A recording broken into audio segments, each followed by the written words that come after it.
శ్రేయం గురుదత్త ఆత్మీయులందరికీ స్వాగతం. గురుగారు, మంత్ర సాధన మంత్ర సాధన ఇప్పుడు మా మామయ్య ఉన్నాడు, లేకపోతే మా బావమరిది ఉన్నాడు, లేకపోతే ఇత్యాది మా బంధువులు ఉన్నారు, లేకపోతే మా ముఖ్యమైనటువంటి స్నేహితులు ఉన్నారు. వారికి కొన్ని సమస్యలు ఎదురవుతున్నాయి. మేము వారి పేరు మీద సాధన చేయొచ్చా? ఇది బాగా కావాలని మేము మంత్ర సాధనలో పెట్టుకుంటూ వెళ్ళొచ్చా అని.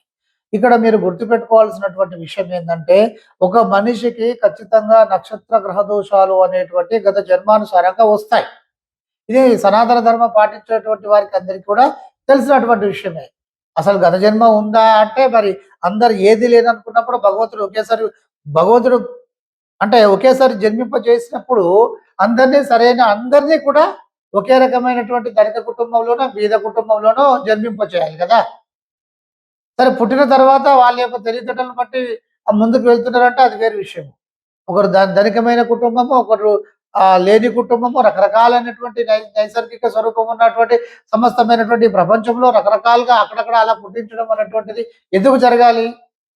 దీనికి రీజనే మన మన మన సనాతన ధర్మంలో మాత్రమే ఈ కారణం అనేటువంటిది ఉంటుంది. రీజన్ చెప్పడం జరిగింది. అది గత జన్మానుసారం ఉంటుంది. సరే, ఈ నక్షత్ర గ్రహ దోషాలు అనేటువంటిది ఉంటుంది ఒకటి. అలాగే ఒక వ్యక్తి ముందుకు వెళ్ళలేకపోతున్నాడు అంటే దృష్టి దోషాలు కావచ్చు, పరప్రయోగాలు కావచ్చు. ఇక దృష్టి అంటే పరప్రయోగాలు, దృష్టి దోషాలు కూడా కొంతమంది అది కూడా అవన్నీ ఎక్కడ ఉంటాయి గురుగారు, అవన్నీ లేవు కదా, మేము నమ్మము అంటారు. సరే, నమ్మకండి. కానీ కుట్రలు కుతంత్రాలు అయితే ఉంటాయిగా. మీరు ఉద్యోగం చేస్తున్నారు, మీ కొలికి అంటే మీరు ఒకే సమయంలో జాయిన్ అయిపోయారు. ఒకరు ముందుకు వెళ్తూ ఉంటే ఇంకొకరికి ఏమనిపిస్తూ ఉంటుంది? అసూయ ద్వేషాలు అనేటువంటి కలుగుతాయి కదా, వెనక్కి లాగేటువంటి ప్రయత్నం చేస్తారు కదా. అలాగే వ్యాపారంలో కూడా పోటీతత్వం ఉంటుంది కదా. ఇవన్నీ కామన్గా ఉంటాయి కదా. పుట్టిల్ల కుతంత్రాలు అయితే ఉంటాయి కదా. అంటే వీటి యొక్క ఎఫెక్ట్ కూడా మనిషి పైన పడుతుంటాయి. అంటే ఇక్కడ నక్షత్ర గ్రహ దోషాలు ఇవి రెండు కూడా పడుతుంటాయి. మరి ఎవరో ఒక మీ స్నేహితుడు ఇబ్బందులలో ఉన్నాడు, బాగా ఇబ్బందులలో ఉన్నాడు. అతడికి నక్షత్ర గ్రహ దోషాలు ఉండొచ్చు, లేకపోతే కుటిల కుతంత్రాలు, పరప్రయోగాలు ఏదన్నా ఉండొచ్చు. మీరేం చేస్తున్నారు? సాధనలో చేయడ్డు పెడుతున్నారు వాళ్ళకి ఆ దెబ్బలు తగలకుండా మంత్ర సాధన ద్వారా కదా. కానీ ఇక్కడ మీ కుటుంబాన్ని మీరు చూసుకోవాలి, మిమ్మల్ని మీరు చూసుకోవాలి, వాళ్ళ తరఫున కూడా మీరు చేయాలి. అలా చేయడం వల్ల ఏం జరుగుతూ ఉంటుంది? వారు అనుభవించాల్సినటువంటి విధానం కొంత మీ పైకి వస్తుందా రాదా? కొంత మీరు చేయి అడ్డు పెట్టినప్పుడు మీ పైన కొంత పడాల్సిందే కదా. మీరు అడ్డుగా ఉన్నప్పుడు కొన్ని దెబ్బలు మీ పైన పడతాయి కదా. ఇది గుర్తుపెట్టుకోవాల్సినటువంటి అంశం. కనుక మా మిత్రుడు గురుగారు అంటే ఈ రోజులలో ఎలా ఉంటుందంటే 75% అధర్మమే ఉంటుంది. ఇది యుగ ధర్మం. ఇది 3 పాళ్ళు అధర్మము, 1 పాలు మాత్రమే ధర్మము. అంటే 75% అధర్మంగా ఉంటారు, 25% ధర్మం ఉంటుంది.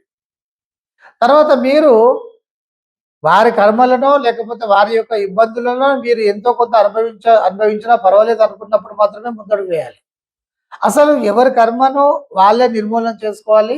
ఎవరి జీవితం కోసం వాళ్ళే జన్మించారు బిడ్డ. వారు ఎదగడానికి ప్రయత్నం చేయాలి, ఒకరి కోసం ఒకరు కాదు. జన్మ తీసుకోవడానికి తల్లిదండ్రులు అయితే అవసరమవుతారు.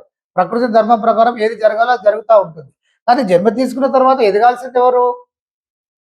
వీళ్ళ కోసం వాళ్ళు, వాళ్ళ కోసం వీళ్ళు అనేటువంటిది అంతా అది సరైనటువంటి విధానం కాదు. ఎవరి జీవితాన్ని వారు మార్చుకోవాలి.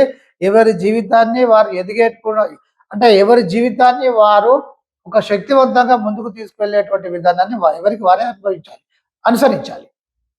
మరి ఫలితం ఎవరికి వస్తుంది? ఇప్పుడు మీ మిత్రుడు నాకు సమస్యలు ఉన్నాయని చెప్పుకున్నాడు, లేకపోతే మీ బంధుమిత్రులు మీ బంధువులలో ఎవరో మాకు సమస్యలు ఉన్నాయని చెప్పారు, మాకు కష్టాలు ఉన్నాయని చెప్పారు.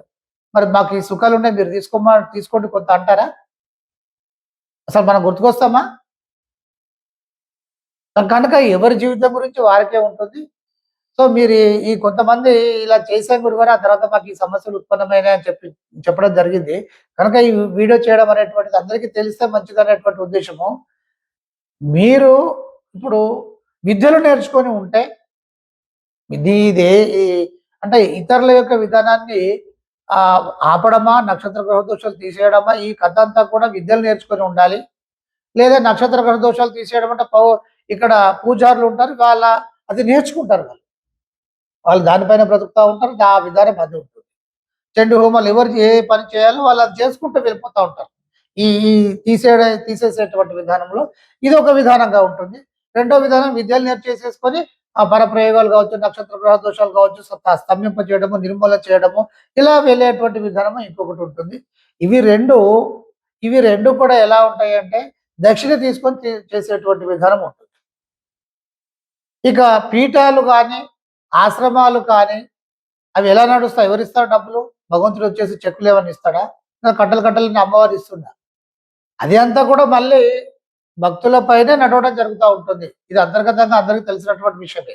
ఇది కూడా అలాగే జరుగుతుంది. పీఠాలు గాని, ఆశ్రమాలు గాని ఇవన్నీ కూడా భక్తుల ద్వారా వచ్చేటువంటి విధానం ద్వారానే. పీఠాలైతే ఏదో కార్యక్రమాలు చేస్తుంటారు. దాంతో నడుపుతా ఉంటారు.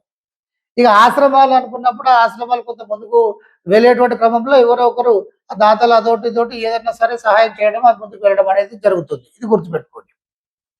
అంటే ఇది అన్ని ధర్మాలలో, అన్ని విధానాల్లోని ఇలాగే. ఆ క్రిస్టియన్స్‌కి వాళ్ళకి దశమభాగాలు ఇస్తారు. ఆ ముస్లింలకు వాళ్ళు కూడా నెల వాళ్ళు ఇచ్చుకోవాల్సిందే కదా! ఏ ఫండింగ్స్ అనేటువంటివి లేనిది నడవడం అనేటువంటిది జరగదు.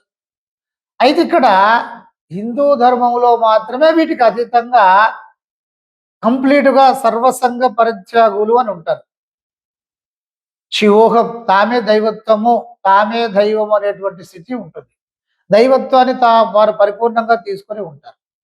వారేంటంటే అంటే దైవత్వమే వారిలో ఉంటుంది. ఆ విధానాన్ని వాళ్ళు తీసుకోగలుగుతారు. ఆ జప విధానం కావచ్చు, లేకపోతే ఆ ప్రక్రియలు కొన్ని ఉంటాయి. వాటి ద్వారా ఆ తత్వాన్ని వారు పొందేసేసి వారికి ఏది అవసరం లేదు. ఇల్లు అవసరం లేదు, వాకిళ్ళు అవసరం లేదు, ఏసీ కార్లు అవసరం లేదు. ఆ తర్వాత ఊరు అవసరం లేదు. అలా పర్యటన చేసుకుంటూ వెళ్తూనే ఉంటారు. ఆ సందర్భంలో ఎవరైనా వస్తే వారికి ఓకే చేయాలని అనుకుంటే వాళ్ళ కర్మ ప్రకారం వాళ్ళకి సపోర్ట్ చేస్తారు, వెళ్ళిపోతూ ఉంటారు. సర్వసంగ పరిత్యాగులు. అంటే బయట అనుకునేటువంటి వీళ్ళు కాదు. అది అది ఆ విధానం వేరే ఉంటుంది. అలాంటి వాళ్ళనమాట. ఇక కొంతమంది అవధూతలు ఉంటారు. వాళ్ళు మామూలు అవధూతలు అంటే అష్టసిద్ధులు సాధించి ఇక అదొక ఒక స్థాయిలో వెళ్ళేటువంటి వారు. ఈ సర్వసంగ పరిత్యాగులు అంటే వీళ్ళు దైవత్వాన్ని తీసుకుంటారు. ఆ దైవత్వ విధానము, మేము దైవము అన్నిటిని వదిలేసి అలా వెళ్ళిపోతూ ఉంటారు. ఇదొక విధానం అయితే అవధూతల విధానం వేరు. పరిపూర్ణంగా సాధన చేసి అష్టసిద్ధులు సాధించుకొని ఉంటారు. సో వీరు కూడా చేస్తూ ఉంటారు.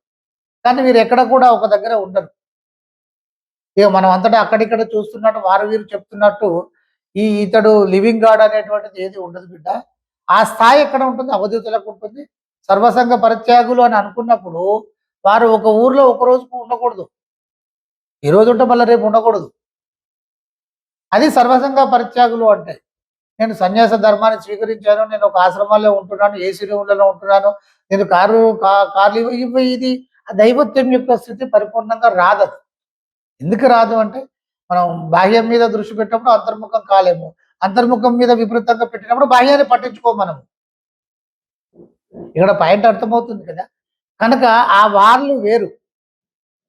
మీరు మంత్ర సాధన చేసేసుకుంటూ ఇతరుల పేరు మీద చేయొచ్చా గురుగారంటే, ఇక మీ కొరడ దెబ్బలు అలాంటివేమన్నా మీరు ఇబ్బందులు పడగదలుచుకుంటే మీరు చేయొచ్చు. విద్యలు నేర్చుకుంటే దీనికి అంటే అలాంటి వాటికి ఎలా నిర్మూలన చేసేసుకోవాలనేటువంటి ఆ పరిష్కార మార్గాలు, ఆ విధానాలు వేరుంటాయి. అవి నేర్పుతారు అందులో. కనుక కొన్ని క్రియలు చేసేసినప్పుడు దాన్ని ఎలా తీసేసుకోవాలనేది అనేటువంటిది ఉంటది కనుక అది చేసేసుకోవచ్చు. కొన్ని కొన్ని ప్రాణిక్ హీలింగ్ కావచ్చు, రేకి కావచ్చు, సాత్యం హీలింగ్ కావచ్చు. ఇలా కొన్ని హీలింగ్ ప్రక్రియలలో కూడా తీసేసుకునేటువంటి విధానాలు ఉంటాయి. ఇవేవి తెలియకుండా గురుగారు వాళ్ళ పేరు మీద మేము చేయొచ్చా అంటే ఇబ్బందుల పాలు కావడం అనేటువంటిది ఉంటుంది. మీరు మీ కుటుంబం గురించి ఆలోచన చేయండి. మిగతా గురించే అవసరం లేదు.